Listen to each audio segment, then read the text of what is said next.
Hey, this is Quick Skills, and today we're going to be talking about MTG proxy cards. Ever since the release of the 30th edition of Magic the Gathering, people have been looking for alternative ways of buying Magic the Gathering cards that are especially hard to come by.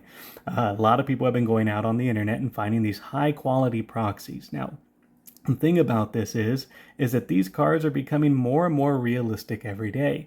And it really does beg the question are these ethical or not to own?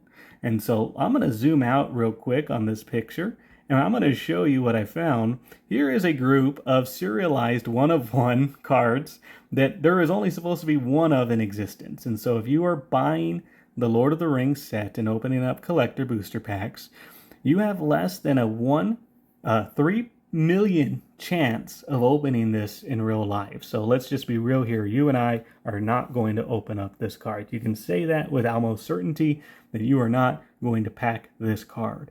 Now, this is a cosmetic because the card exists in regular art that you can own, you and I can own, and it's going to be fairly common. I think you could pick one up, non-foil, just standard version for like $10.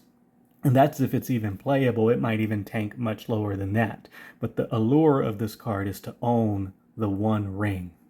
Well, what if I told you that you could just go online? I'm not going to share this with you, but what if you could just go online and buy this card?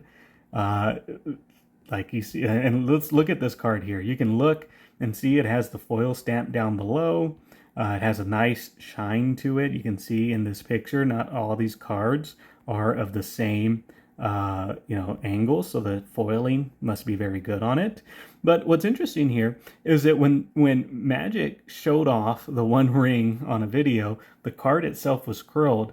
This Proxies here, they do not look curled at all. And that's one of the biggest giveaways that I've seen on some of these high quality Proxies is that these foils are sleek, like they're flat. You take a real MTG foil card, some of these even more expensive ones, and they curl like a Pringle. So I just find it funny that you can go out and buy a better version of the most expensive card ever printed. Now, let's talk about some of the ethical nature of owning proxies. So I do believe that proxies have a place in the game.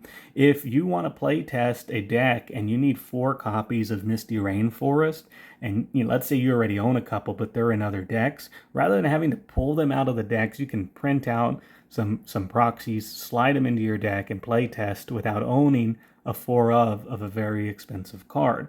Then you can make the decision as to whether or not you want to go out and buy them in real life. Now, the existence of these high quality proxies, though, do undermine the integrity of the game. Because anyone that owns a real copy of the card, they're basically losing their value due to the convenient and high quality nature of these proxies. So let me know in the comments below, what do you see?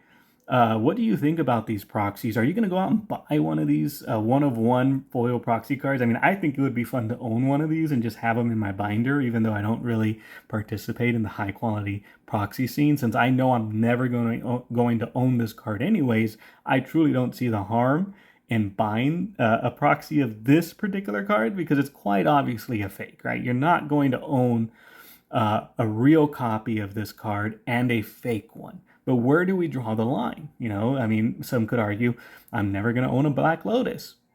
So can I go out on the secondary market and buy, or on the underground market and buy a high quality proxy of a Black Lotus? So where do we draw the line? There's the question. So let me know in the comments what you think about this picture here, what you think about proxies as a whole. I think that ever since the 30th edition of Magic the Gathering selling us high quality proxies at an exorbitant price, I do believe we have a precedence to say, hey, you know what? If you can afford them and you can find them, go ahead and use proxies, because that's what Magic the Gathering has really did to us, selling us these $1,000 or $250 booster packs with a chance to open up proxy Power 9 cards. And so you can see here, this is kind of like the end result of that, of people saying, okay, well, if we can buy proxies and open them in packs, why not just print our own? And in many cases, these cards look much better than the authentic one. Now, I'm looking at this card here. I 100% guarantee these are not embossed where I would imagine the One Ring is embossed into the card. There is some speculation that if you open this card in a pack, it will be a redemption card. So you're not actually going to have the card in hand, and it might be stored away somewhere and you have to redeem it. But we really don't know because the set hasn't released yet. But thanks again for watching. You all have a great day.